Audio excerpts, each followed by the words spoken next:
આ છે સુરતના તોડબાજ પત્રકાર જેનું નામ છે તલહા ચાંદીવાલા, જેઓ ગુજરાત સમીકરણ નામના સમાચાર પત્રમાં કામ કરતા હતા અને દિલ્હી ગેટ સ્થિત એલિગન્ટ હોટેલના માલિક ચિરાગ પટેલ પાસે તેમણે ખંડણીની માંગ કરી હતી. હોટેલના માલિક ચિરાગ પટેલની હોટલનું બાંધકામ ચાલી રહ્યું હતું ત્યારે આ તોડબાજ પત્રકારે હોટેલના માલિક ચિરાગ પટેલ પાસે 50,000ની માંગ કરી હતી.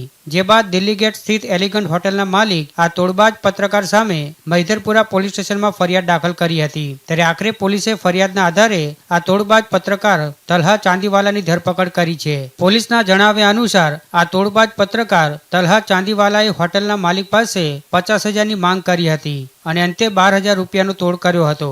જોકે આ સમગ્ર કાંડમાં અન્ય એક પત્રકારની પણ સંડોવણી સામે આવી છે, જેનું નામ છે મુસ્તાક હુસેન બેગ. તેણે પણ પત્રકાર તરીકેની ઓળખ આપી આ હોટેલ માલિક પાસેથી 22,000નો તોડ કર્યો હોવાની માહિતી સામે આવી રહી છે. ત્યારે હાલ પોલીસે આ તોડબાજ પત્રકારોની ધરપકડ કરી કાયદેસરની કાર્યવાહી હાથ ધરી છે.